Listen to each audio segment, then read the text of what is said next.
want to know the whereabouts of our daughters. Our daughters are 14, 16, 15 years old. Where are they? Who has taken them away from us? What is happening with them? I want to talk with my daughter. I want to hear her voice, to find out whether she is alive or not. I want nothing more. I want to hear my daughter's voice.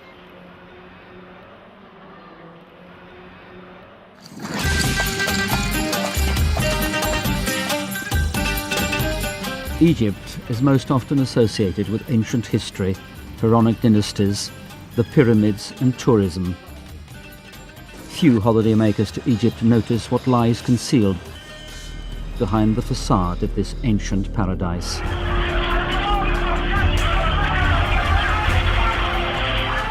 In 2011, acts of terror against Christians, which make up a mere 15% of the total population of 80 million, escalated.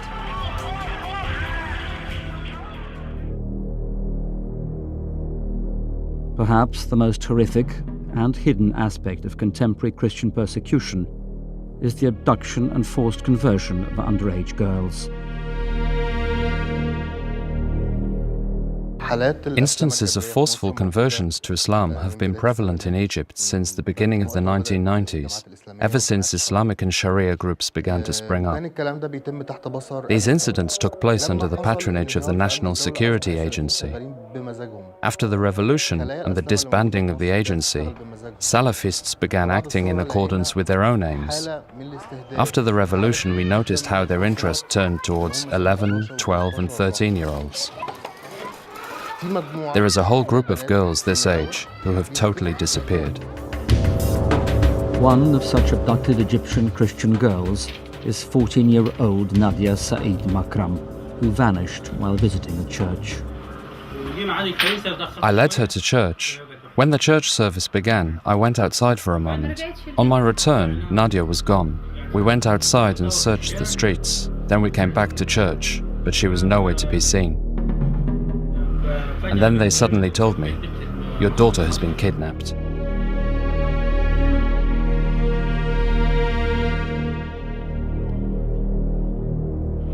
I was shocked when I learned that my sister had been kidnapped.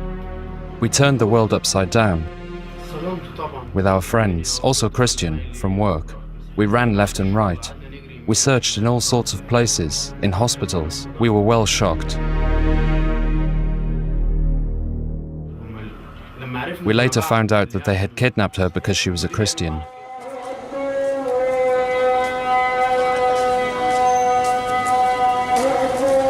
Kidnappings are tragically increasingly the order of the day in Egypt.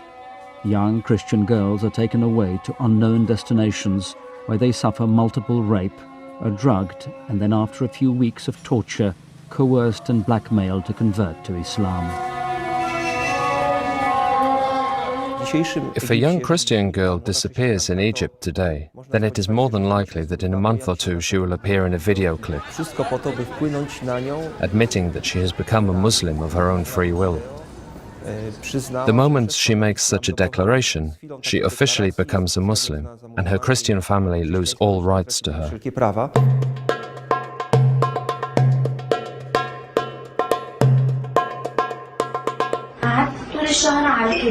ما كنتش بعرف انام ولا اكل ولا اشرب ولا اي حاجه كان كل همهم يشربوني مخدرات ويغتصبوا كده الشباب اخذوني منهم قعدت معاهم يومين بالظبط انا ما كنتش حاسه اليومين دول عدوا ازاي وانا حوالي 5 ال5 كانوا بيخشوا معايا هم ال5 كنت بقعد من ليل للنهار كنت 24 ساعه صاحيه ولا اكتر من 50 واحد في الشهر دول اغتصبني عشان انا مسيحيه.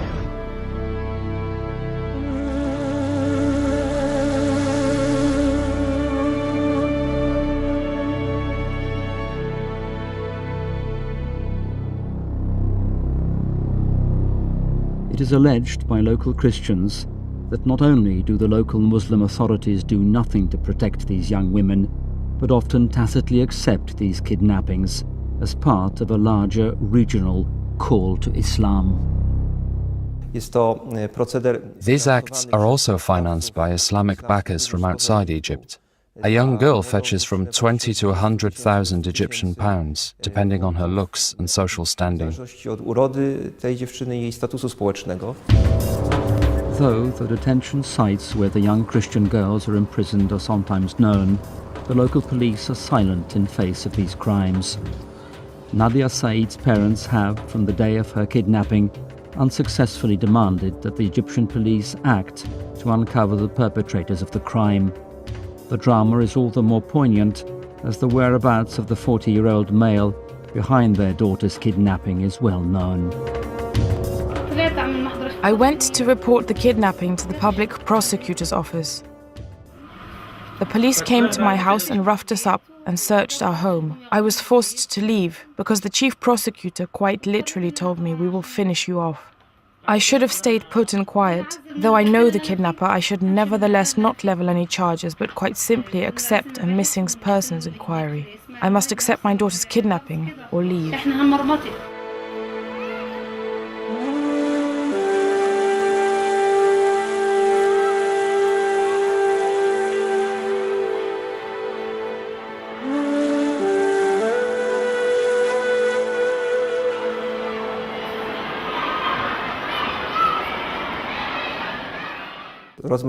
I talked with a certain Christian from Egypt who told me that they often know where such girls are kept, but are incapable of doing anything about it. The only thing that remains for them to do is to walk around such a house and pray.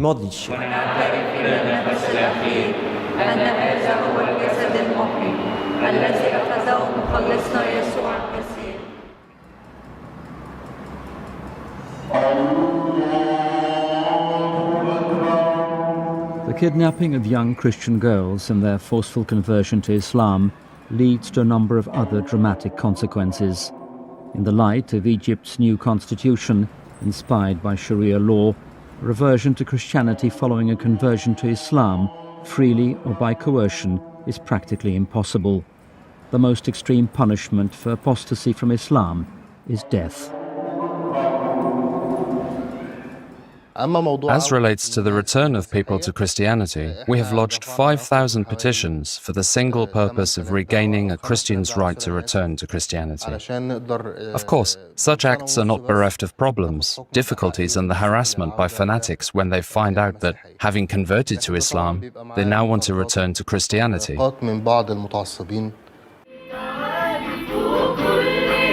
Terrified young Christian girls, harassed and exposed to Muslim provocations, find some help in church centres, such as the one operating in the Catholic Archbishopric of El-Minya. Apart from material assistance, they, above all else, receive spiritual and psychological support. We try to talk with the girls about any problem that might have occurred, attacks, rape. We try to convince them to stay here for a while, to recuperate, and thus enable them to become valuable members of society anew. A girl comes here to be rehabilitated and can stay here from 6 months to a year, even more than a year. We then give her a curator, and this curator, even when she leaves, never leaves her. When a girl comes here, she doesn't pay for anything. The bishopric takes responsibility for everything about her, whether her beliefs, her life, as well as all health and social matters.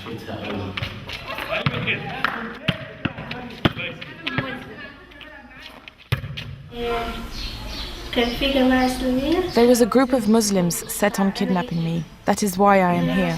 There were problems between the group of Muslims and my brother. They feared for my safety, and so they put me here. Now when I have free time, I can't go home because of them, because I am scared of them, their stare. So when I am home, I always stay inside and never ever go outside. If I stay here for another year, I will get married and not go back home to live there. I will immediately wed. In addition to kidnappings and forced conversions, young Christian girls are forced to cover their heads and faces according to Muslim tradition or bear humiliation. Despite the escalating nature of these crimes, a veil of silence in the international community has rendered this subject mute. Chrześcijanie tak naprawdę Christians essentially realized that under the present circumstances, unless the free world, the West, wakes up and does something to effectively help them, wpłynąć na władze Egiptu, to influence the Egyptian authorities to change their policy towards Christians, głównie politykę przyzwolenia na essentially a policy of consent to victimization and a brutal showdown with Christianity, to jedyne co then all that is left to them is their faith in God and prayer.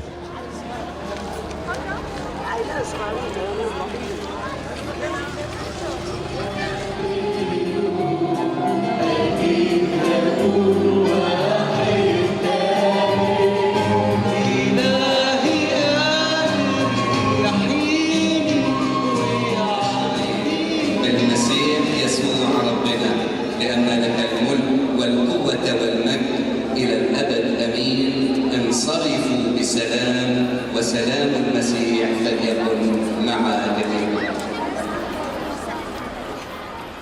This is a photograph of when she was very small. This is a picture from when she was taking her grammar school entrance exam. This is a picture of Nadia with her father and siblings. This is a picture of Nadia. This is a picture of Nadia.